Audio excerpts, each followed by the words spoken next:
SRL doctor Avinash Phadke हे नाव आम्ही फक्त महाराष्ट्रात आणि मुंबईत वापरतो.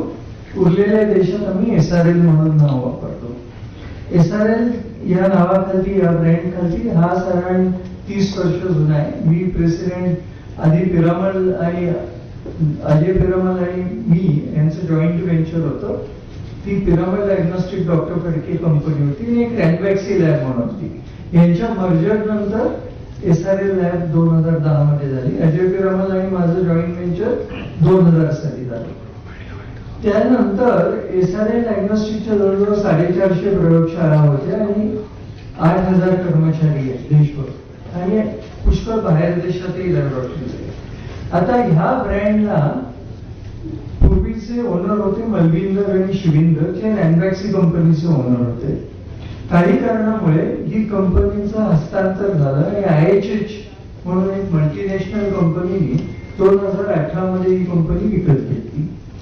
तर ह्या ब्रँडची ओनरशिप ही मलविंदर आणि शिवेंदर, जे पूर्वीचे रॅनवॅक्सीचे ओनर होते, त्यांच्याकडे होते.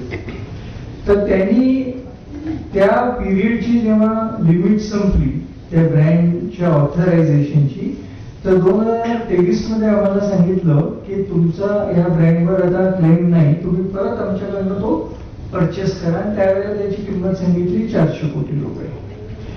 तर आम्ही असा विचार केला की डॉक्टर फडके हे कॉमन नाव आहे, जरी ब्रँड बदलला तर मग आमच्या मार्केटिंग तज्ञांना असं वाटलं की आपण अनिल कपूर नाव आणि एजिलस या नावाने देशभर ब्रँड ऍक्टिव्हिटी सुरू करावी.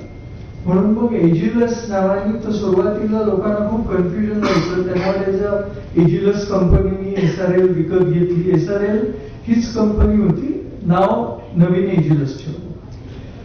जेव्हा पुढे 2-3 वर्षात ते नाव एस्टॅब्लिश झालं आणि आधीच्या ओनर्सना कळलं की SRL ब्रँड न वापरता यांचं काही फारसं नुकसान झालं नाही, तर त्या SRL ब्रँडची व्हॅल्यू खूप कमी आहे. आणि मग तोच ब्रँड आम्हाला आता त्यांनी गेल्या वर्षी 50 कोटी रुपये दिले.